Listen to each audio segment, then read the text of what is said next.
மனிதர்கள் பலரும் சில வினோத மனநோய்களால் பாதிக்கப்படுவதுண்டு. இவற்றில் சுத்தம் செய்வது மற்றும் குப்பைகளோடு சேர்ந்து வாழ்வது என்ற இந்த இருவேறு பழக்கத்திற்கும் அடிமையானவர்கள் ஏராளம். எப்போதும் தான் சுத்தமாக இருப்பதுடன் தனது இடத்தையும் சுத்தமாக வைத்திருக்கவும் முடியாமல் மனப்பிறழ்வுடன் வாழ்ந்து வருபவர்கள் அதிகம். இதற்கு OCD என மருத்துவர்கள் தரப்பில் கூறப்படுகிறது. அப்சசிவ் கம்பல்சிவ் டிசார்டர், அதாவது வெறித்தனமான கட்டாய கோளாறு என்பது பொருள். இந்த நோயினால் பாதிக்கப்பட்டவர்கள் எப்போதும் கை கழுவிக்கொண்டே இருப்பார்கள். ஒரு சிறு தூசி கூட தன் மீதோ தான் பயன்படுத்தும் பொருட்களின் மீதோ விழுந்துவிடக் கூடாது என எச்சரிக்கையுடன் இருப்பார்கள். மேலும் தான் பயன்படுத்தும் பொருளை வேறொருவர் மறந்தும் தொட்டுவிடக் கூடாது என்பதில் குறியாய் இருப்பார்கள். அப்படி மறந்தேனும் எடுத்துவிட்டால் OCD-யினால் பாதிக்கப்பட்டவர்கள் வெறித்தனமாக கோபம் கொள்வர். பிரபல நடிகர் SJ சூர்யா உள்பட ஒரு சிலர் இவ்வாறான OCD-யினால் பாதிக்கப்பட்டிருப்பது குறிப்பிடத்தக்கது. சுத்தமாக வைத்திருப்பதற்கு இவ்வாறான நோய் பாதிப்பு என்றால், இதற்கு அப்படியே நேர்மாறாய் குப்பைகளோடு பழகிக் கொள்வதற்கு டயோஜனஸ் சிண்ட்ரோம் என்ற நோயின் தாக்கம் என கூறப்படுகிறது. அதாவது இந்த நோய் பாதிக்கப்பட்டவர்கள் தான் பயன்படுத்தும் பொருட்களை அப்புறப்படுத்துவதற்கு விரும்பாமல் கண் எதிரிலேயே போட்டு வைத்திருப்பார்கள்.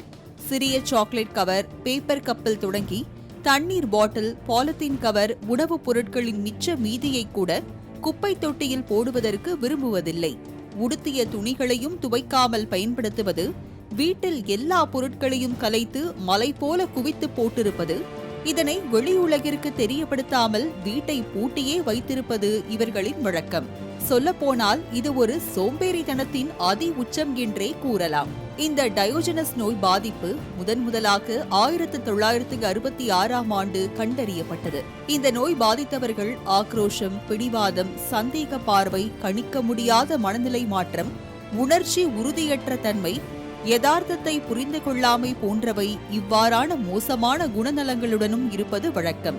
அழுக்கடைந்து கிடப்பதே அழகு என்பதுதான் இவர்களின் மனதில் உள்ள விதி. பெரும்பாலும் 40 வயதுக்கு மேலானவர்களிடமே இந்த நோயின் தாக்கம் அதிகமாகும் என மருத்துவர்கள் சார்பில் கூறப்படுகிறது. இவ்வாறான டயோஜனஸ் சிண்ட்ரோம் நோயால் பாதிக்கப்பட்டவர்கள்தான் கோவையை சேர்ந்த ருக்மணி மற்றும் திவ்யா. காந்திபுரம் ராம்நகரில் உள்ள அடுக்குமாடி குடியிருப்பில் வசித்து வருபவர் ருக்மணி. இவரது கணவர் உயிரிழந்ததில் இருந்து தனது மகள் திவ்யாவுடன் வீட்டுக்குள்ளேயே முடங்கி போய் உள்ளார். கடந்த 10 ஆண்டுகளாகவே வெளியுலகம் காணாத இவர்கள் குப்பைகளை வீட்டுக்குள்ளேயே சேகரித்து வருகின்றனர். சில ஆண்டுகளுக்கு முன்பு வீட்டில் தீ விபத்து ஏற்பட்ட போதும் அதை வெளியில் சொல்லாமல் கரும்புகை சூழ்ந்த சுவற்றை சுத்தம் செய்யாமலேயே வாழ்ந்து வந்தனர். இதனிடையே சமூக ஆர்வலர் ஒருவர் நேரில் சென்று மூதாட்டி ருக்மணியிடம் பேச்சு கொடுப்பது போல வீட்டை வீடியோ எடுத்து சமூக வலைதளங்களில் வெளியிட்டார்.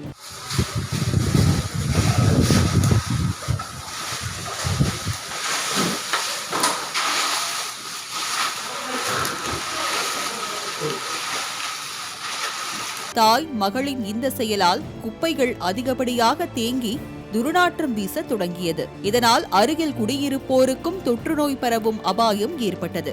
இதையடுத்து அடுக்குமாடி குடியிருப்பு அசோசியேஷன் நிர்வாகிகளின் அனுமதியுடன் அதிரடியாக சென்ற சமூக ஆர்வலர்கள் தேங்கி கிடந்த குப்பைகளை அகற்றினர். இந்த டயோஜனஸ் சிண்ட்ரோமால் பாதிக்கப்பட்ட பலரும் வீட்டுக்குள் முடங்கி கிடப்பதோடு நோய் தொற்றையும் பரப்பி வருகின்றனர். இதுபோன்ற நோய்களால் பாதிக்கப்பட்டவர்கள் குறித்து பொதுமக்கள் நிச்சயம் அறிந்திருக்கலாம்.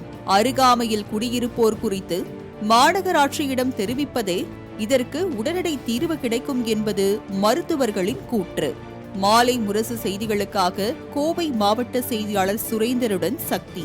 இப்போ உளவியல் ரீதியாக பார்த்தீங்கன்னா எல்லாருமே ஒரு சோஷியல் பீயிங்ஸ்னு சொல்லலாம். எல்லாரோட சேர்ந்து வாழ்கிறது தான் நம்மளுடைய முக்கியமான நோக்கம். பட் அதை மீறி ஒருத்தங்க வீட்டிலே பல ஆண்டு காலமாக இருக்கிறாங்க அப்படின்னா அது கண்டிப்பாக மனநல கோளாறோட ஒரு அறிகுறி தான் நம்ம சொல்லணும். ஒரு மனநல கோளாறு தான். அதை நம்ம சைக்காலஜியில் அக்ரோஃபோபியா அப்படின்னு சொல்லுவோம். ஃபோபியா அப்படின்னாலே எல்லாருக்கும் தெரிஞ்சிருக்கும், பயம் அப்படிங்கிறது. இந்த அக்ரோஃபோபியான்றவங்க தங்களையே ஐசோலேட் பண்ணிவிட்டு தனியாக இருக்கிறது தான் அவங்க விரும்புவாங்க. யாரு கூடயே எந்த தொடர்பு இருக்கிறது அவங்களுக்கு ஓவராக அதிகமான ஒரு பதற்றத்தை ஏற்படுத்தும். இது ஒரு பதற்ற கோளாறு வகையை சேர்ந்த ஒரு விஷயம் தான் இது.